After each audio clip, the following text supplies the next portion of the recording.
Kun Cassius Eiffel TV. Anyway, let's just forget the intro. Yeah? How's your YouTube channel going? Hey, perfect actually. Like, comment, subscribe, you know, all that malarkey. YouTube channel, at New Joshua channel. Nah, it's good, bro. It's really good. If you ain't seen it, check it out. Always behind the scenes. I respect what you do because now I realise how difficult it is. You're on the roads doing what you're doing. Imagine when you're trying to train and do all the other stuff to promote boxing and then trying to capture content along the way. It's not exactly what you do because yours is in-depth, more exclusive and getting people's thoughts and asking them grilling questions. Ours is just capturing what we've been up to and then talking over it and stuff. So it's different, but it's still very relevant and it takes a lot of time. So big respect to you, bro. It's good what you've been doing. Thank you. And I think, was I one of the first when you come down to Maryland Estate? Well, yeah, I mean, it was like 8 years ago. More? No. Was I pro then? No. Yeah. 211. Yeah. It was about a year before you went to the Olympics. Yeah.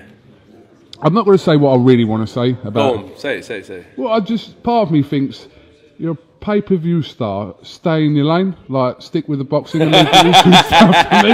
Oh, that's what I'm. You know what I mean? You do your thing, I do my thing. But that's jokes. I've got beef with everyone right now. Nah, listen, that's what I mentioned. Go on, what you I'll be serious. I'm more than happy to help promote your channel up. But I've been working with you promoting for years. Anyway, nah, do you know what it is? As I said, we're completely different in what we do. Yeah. Imagine I picked up a camera and I started interviewing everyone myself. Then there's an issue. Imagine I picked up a camera and I started interviewing. Yeah, I heard what you said. I was like, what? Oh, you was like, what? Yeah, so it's you know I can't say that. Oh, what if I lace the gloves on? You know what I mean? I've seen you sparring Fury and all that. Oh, right, okay, anyway. You tried. How are you? Good. Long week in New York? Yeah, proper long week. Yeah. Proper, yeah, man. But it was good though. Felt more relaxed as well. As I said, there's not the same pressure I face here. Here, I want to deliver to the people that have been supporting me out there. It's underdog, isn't it? So I can go out there and just chill out a bit more and just have fun. At that press conference the other day, did you not feel uncomfortable because that's the wrong word, but did you kind of feel like the media there had an agenda against you? No, what I found out though is that, and for certain fighters as well, if you can, up-and-coming fighters, it is good to start building a relationship with the States. Even musicians, even entertainers, even whatever, people like yourself, because I feel like where America had like Hollywood, big entertainment, Warner Brothers, big music, Spotify, all American-based companies, Facebook American-based, whatever. When someone from the States talks, i.e. like the president, he talks for the world. And I feel like it was important to kind of go over there and say my piece. So when I was saying my piece when I was in the States, certain American journalists, they were asking me questions from a point of view of what the only American heavyweight they have was saying, which is obviously going to be biased because he's not going to talk positive about me. So when I then countered what they were saying, I was like, I get where he's coming from, but let me give it to you from the horse's mouth. They were like, so that's what's been happening. So that's kind of why it may have seemed a bit biased to a certain degree, but I didn't expect anything else. But that is the reason why we went out there, so I can kind of build the relationship and start giving them the message from my mouth as well. Because everyone has a chance to say their piece, but I feel like out there is a good chance to kind of build a relationship with them guys, so they know that Wilder doesn't speak for the whole heavyweight division.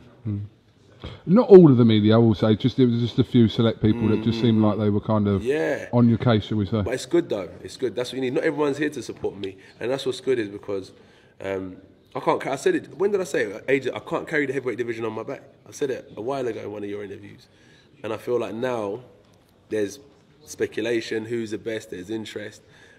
Reporters are against me. Some reporters are for me, and it's good. So that's what the division needs. How did you feel about press conference today, Miller? A little bit. It was obviously a lot different to the press conference the other day. Yeah, he ain't in New York now. He ain't in New York. He's on my soil, isn't it? You know. So. Well, is that why you believe he was kind of a little bit tamer than the other day? Or? But like, gang, baby. Gang, baby. Nah, do you remember when Bruno was saying that? All jokes aside, like, we're about our business. If he wants to take it that far, then I won't do nothing. But there are people that weren't happy about what he did in the States, so I don't know. Maybe just. Do you want to elaborate on that a little bit more? Maybe he's just not as dumb as he looks. Okay. You said you wanted to reconstruct his face and his body. Yeah, I like that. I like doing that. Certain fighters have got tough heads, but I feel like because he's got so much grease and cheeseburger fat around his face, I think he just cut eye, bust nose, like just reconstruct his face a little bit. lips, stuff like that. Just break him down. How much input do you have on what undercard will be at MSG on June the 1st? Interesting, they were saying it's going to be like a England versus New York / American type thing. English-Irish versus... I was like, what we're trying to do is build the bridge.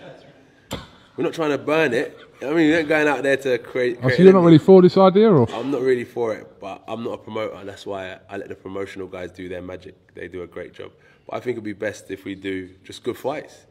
You know, whether it's against a New Yorker versus another American fighter from LA or something like that, no problem, or two Brits fighting out there. Whatever works, but it doesn't have to be us against them. We're trying to bridge the gap, not burn it.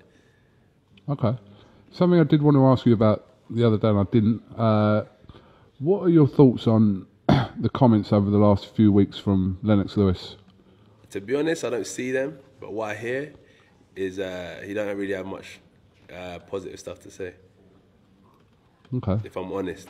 So with that being said, I think it reflects back to my comments about how I feel about when I leave the... And if I met him face to face, it'll probably be different. Do you know what I mean? You believe stuff has been taken out of context in his comments? No, because the thing is, he's been documented on camera saying it. But when you meet someone face to face, they don't have the same views they have when they were like just one-on-one in front of the camera. So that's that being said. But as I said, my outlook on the heavyweight division is when I'm done with the sport, all I want to do is just say nice, positive things about other heavyweights that are breaking my record, doing better than me, and taking their own route in boxing. I'm not going to follow Lennox Lewis's route, or no Wilder or Fury, Povetkin, Vladimir are going to follow his route either. Do you know what I mean? So I feel like he had his thing set out. That was good for him. I have my thing, that's good for me. And you just have to respect someone for doing it, not be envious. I don't want to say jealous, he's maybe not jealous, but don't have anything negative to say. That's what I want to do when I finish. It's just pure positive. Respect that kid, he's doing well. Whatever route he's taking, I'm sure he's got good people around him, and if he needs my support, I'm here. Nothing more, nothing less. Do you know what I mean? Yeah. One last thing. Talking to Eddie Hearn there, obviously your sole focus is June the 1st. Whatever's going on behind the scenes is going on behind the scenes. We know that. But Eddie Hearn tells us he's still in kind of trying to be in communication with Wilder's team about what's going to be happening kind of after June the 1st, we like. How much in the loop are you with I just all remember like when we were trying to make contact for April 13th, they're just like I said, it's not opinions. They were just saying, oh, we don't want to contact Anthony's management team. We're going to freeze him out. And that was it. That was just where it was left, really. They've been trying to make contact. And that was it. If you look at the interviews, you'll see him saying it himself. So I hope they kind of change their tune now, because you just realise that he's going to mess himself up. Like they thought them two, not them two, but Wilder blackballing me was going to be a funny situation. I'm going to struggle, but we've gone to New York and we've sold out like the fastest pre-selling tickets in history. So it just shows, isn't it? Like we'll still be doing good things and positive things in the division. And Fury's gone and done something major, and Wilder's just sitting there now, thinking, what does he do next? Probably have to fight Brazil. So he should be kind of picking up the phone, trying to make this fight happen. Because if not, I feel like he'll just be in a sticky situation when it comes to the end of my run June 1st and what Fury does next. So I think he kind of needs to put his finger at his ass and get in contact with us. Does it seem like Eddie Hearn used this word like a global, what's the word he used? A gang up from them against you. Is that the way you kind of see it? Certain degree. But I don't know why. Like, if you want to fight someone, you're going to fight someone. You don't want to be like, we ain't going to contact. Remember when he direct messaged Dylan and was like, I ain't got to fight you for 2 years. I can keep on fighting X, and X, and then when I'm ready, I'll fight you. So it's just like, he's doing it to most people, isn't he? He's not just me. He's done it to Dylan. He's tried to blacklist him. Dylan's been calling him out since the cows come home, but he don't want to know. So it's just his way of dealing with business. When he's ready, Dylan's sitting here, I'm sitting here. We're both ready as well. If Wilder fights Brazil, it kind of leaves Dylan Whyte in a certain situation there, because he's obviously the WBC of all. Dylan could have fought for the heavyweight championship of the world. So he has his own plans, I think, of the route he wants to take. Maybe he wants to fight for the WBC, so he wants to go down that route. But yeah, if Wilder fights Brazil, maybe Dylan can fight Povetkin or Ortiz or something like that in the meantime. But if not, it's a shame because he had a good opportunity to fight for the titles in front of a big audience as well. Am I right in saying that his problem as well, from what he was saying, was the rematch terms? I don't think, honestly, like you could ask me the Big Baby Miller rematch terms. I'm not too sure about that. But you must know obviously the basic. With the Dylan rematch clause, honestly, what the best thing you could do is ask Eddie. But if it was down to me, I would not put him in a position where it doesn't benefit him either. Remember, like, my view of it is like, I fought for the title of my 16th fight, defended it, fought Klitschko, we had a rematch clause. When I fought Martin, we had a rematch clause. Parker, there wasn't a rematch clause. Winner takes all. So it's like, Dylan ain't the first fighter I've come across at a championship level, and he's not the first fighter I've come across who we've had a rematch clause with. So, like, what makes him such a special case with this? I'm going to give him the worst deal in history for a rematch clause. I knocked his ass out already. Why would we think I'm scared to do it again? Like, I'll give the boy what he wants. I just wanted to fight him, but it's not enough. He went on Talk Sport, said I lowballed him, which was a complete lie. People just make stuff up.